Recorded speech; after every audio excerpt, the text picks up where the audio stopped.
आपकी बिल्कुल नहीं बनती है। दोनों पूरब और पश्चिम दिशा की ओर चेहरा करके रहते हैं, एक ही घर में रहते हैं और कुत्ते और बिल्ली की तरह झगड़ा करते हैं।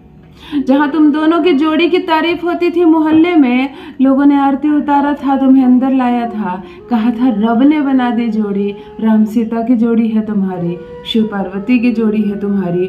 कोई कहता था क्या लगते हो तुम दोनों साथ में, और आज मोहल्ले में तुम दोनों के झगड़ों की तारीफ होती है। वाह क्या शादी है, सुबह से रात तक तुम लोग लड़ते रहते हो। लड़ाई सिर्फ पति नहीं करता, तुम भी करती हो, क्योंकि वो ऐसे ऐसे शब्द कहता है कि तुम्हें भी जवाब देने के लिए मजबूर होना पड़ता है। कितना सहोगी? सिर्फ इसलिए तो नहीं सह रही हो ना कि क्योंकि उसका दिया खाना खाती हो, उसके घर में रहती हो। उसका क्या, ये घर तुम्हारा है। तुम्हारे पिता ने कहा था ये घर तुम्हारे लिए पराया हो गया, तुम अपने ससुराल जाओ। ससुराल में कहा गया था बहू आज से तुम ही हो इस घर की मालकिन, सारे काम तुम करना, इसे अपना घर समझना, हम सब तुम्हारे अपने परिवार हैं। तो आज किसी के कहने पर इस घर को पराया नहीं मानूंगी, ये घर मेरा है। इस हौसले के साथ रहना, रोना मत, घबराना मत।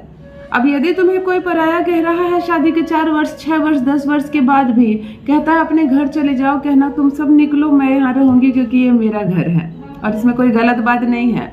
सभी प्रेम से रहो, एक जगह रहो, ससुराल ही तुम्हारा अपना घर है। किसी के कहने पर क्षण भर में क्रोध में आकर कोई तुमसे कुछ कह देता है तो तुम पराई नहीं हो जाती हो। जिसके रिश्ते टूट रहे होते हैं ना, उसके दिल पर क्या बीतता है मुझे समझ में आती है बात। अनगिनत मैसेजेस आ रहे हैं मेरी बहनों के, शादी के 4 वर्ष हो गए, 6 वर्ष हो गए, गोद में बच्चा भी है, और कहता है तुम अपने घर चली जाओ, ये तुम्हारा घर नहीं है, यहाँ के किसी चीज पर तुम्हारा हक नहीं है, मेरे घर में मेरी मर्जी चलेगी। इस तरह के शब्द जब पति कहते हैं, तुम्हारा गुरु बिगड़ता है, तुम्हारा शुक्र बिगड़ता है। अपनी पत्नी को सताना बंद करो, उसे अपशब्द कहना बंद करो। वो रोती है, सिसकती है तुम्हारे घर में, जब जब आंसू बहाती है, जिस कोने में आंसू बहाती है वो जगह वास्तु दोष से पीड़ित हो जाता है। तुम्हारी समृद्धि घटती है, बैंक बैलेंस घटता है, क्योंकि पत्नी सिसक रही है तुम्हारी। इज्जत करो उसकी, सम्मान दो उसे, और दूसरों से भी सम्मान दिलवाओ, और देखो तुम्हारा शुक्र कितना मजबूत हो जाता है। यदि पति तुम्हारा कहना नहीं मानता, अपमान करता है तुम्हारा, तुमसे बदतमीजी करता है, तुम फोन कॉल करके अपने भाई की बात करती हो तो शक करता है, कान लगाकर तुम लोगों की बातें सुनता है, कहीं कोई मेरी शिकायत तो नहीं कर रहा, ऐसे भ्रम है उसके मन में। तुम मार्केट में थोड़ा सा देर करती हो, उसे लगता है किसी के साथ घूम तो नहीं रही।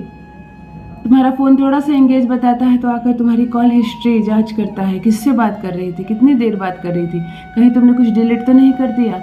घर में माँ से पूछता है मेरे पीछे ये क्या करती है, कहाँ जाती है, कोई आता तो नहीं, कहीं जाती तो नहीं।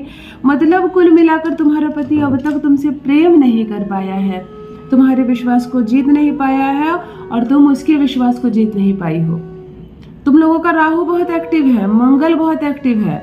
जब भी ये सारे क्रूर ग्रह एक्टिव होते हैं, दाम्पत्य सुख कम मिलता है, पति से झगड़े हो रहे हैं, बात बात में लड़ाइयाँ हो रही है, मैं तुम्हें तलाक देना चाहता हूँ, मैं तुम्हारे साथ नहीं रहना चाहता, इस तरह की बातें तुम्हें सुनने को मिल रही है, और तुम सोच में पड़ गई हो फिर उस पिता के घर क्या जाऊं जिसने मेरा त्याग कर दिया, जिस पति का हाथ थाम कर ससुराल आई, सब कुछ छोड़ा, अब उसे नहीं छोड़ूंगी।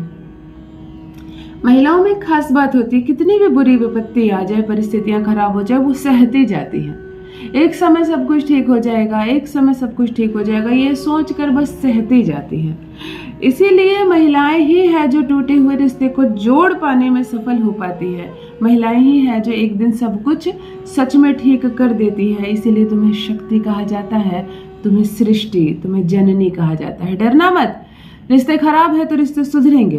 पति बात नहीं मानता है तो चलो पति को गुलाम बनाते हैं, उसे अपने प्रेम के वश में करते हैं, उसे अपने काबू में करते हैं।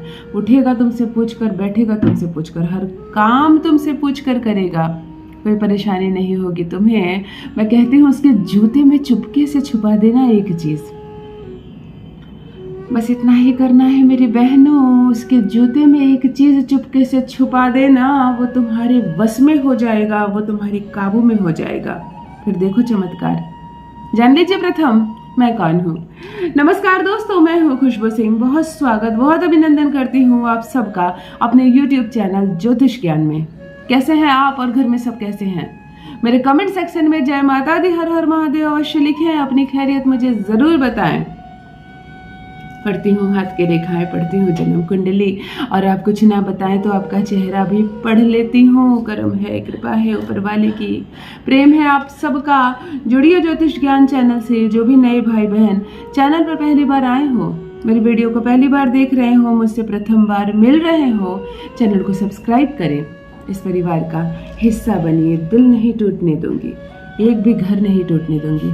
नहीं होगा तलाक, नहीं देगा वो तुम्हें तलाक, नहीं करेगा लज्जित तुम्हें, नहीं करेगा अपमानित तुम्हें, तुम्हारी हर बात मानेगा, अपने हृदय की सारी बातें तुम्हें बताएगा। दो दिलों के बीच जो दूरियां बढ़ रही हैं, उस खाई को चलो खत्म करते हैं। वो जुड़ जाएगा, तुम दोनों एक दिशा में जाओगी, फिर तुम दोनों की जोड़ियों की तारीफ होगी। कब चुपके से प्रेम हो जाएगा दोनों के बीच, तुम्हें पता ही नहीं चलेगा। वो जन्म जन्मांतर के लिए तुम्हारा हो जाएगा। यह उपाय तुम्हें शनिवार को करना है, केवल एक बार करना है और एक शनिवार ही करना है। पति जूता पहने चाहे चप्पल पहने, दोनों में ये तुम प्रयोग कर सकती हो। जूता हो तो सर्वोत्तम। शनिवार के दिन थोड़ा सा अजवाइन ले लेना। संध्या के समय करना, क्योंकि प्रयोग रात्रि में करना है, तो 7 बज जाए जब शाम का, उसके बाद ही करना। थोड़ा सा अजवाइन ले लेना, अपने बाएं हाथ में अजवाइन रखकर दाहिने हाथ का अंगूठा इस पर रखना। पश्चिम दिशा की ओर चेहरा करना, खुले में चले जाना, आंगन हो छत हो। धीम शब्द से इसे रगड़ना, धीम शब्द बोलकर, धीम धीम धीम। अजवाइन को गर्म करना, अपनी हथेली पर रगड़ कर धीम धीम धीम धीम धीम। इस अजवाइन को 2 भाग में बांट देना। प्रथम भाग एक सरसों के तेल में दिया में बाती लगाकर थोड़ा सा अजवाइन उसी में डाल देना और इस दिए को जलाकर अपने घर की पश्चिम दिशा में रख देना। पूरब के ठीक ऑपोजिट पश्चिम शनि का उदय होता है, उधर से छत पर रख सकती हो, आंगन में रख सकती हो, घर के पिछले भाग में रख सकती हो। और जो थोड़ा सा अजवाइन है उसे ले जाकर पति के जूते में डाल देना। अगला दिन पूछेगा जब पैर डालेगा क्या है नहीं है, कुछ जवाब मत देना, गंदगी समझकर झाड़ देगा, परंतु ये अजवाइन उसके पति के जूते में या चप्पल में डाल देना। वो अगले दिन उस पर पैर जरूर रखे, इस बात का ध्यान रखे। यदि वो इस जूते को पहले झाड़ता है, अजवाइन नीचे गिरता है और जूता पहनकर भी इस पर चढ़ता है, तब भी काम हो जाएगा। खाली पैर भी चढ़ता है तब भी काम हो जाएगा। और यदि उसने जूते में या चप्पल में पैर डाल दिए तो सर्वोत्तम। केवल इतना करके देखो, वो तुम्हारी बोली बोलेगा, पूर्ण रूप से तुम्हारे वश में होगा, हर बात मानेगा तुम्हारी। अपना अनुभव मेरे साथ भी अवश्य साझा करें। अब तुम दोनों एक दिशा में चलोगे, कभी झगड़े नहीं होंगे। रखिए अपना ख्याल, रखिए अपनों का ख्याल। बहुत बहुत धन्यवाद।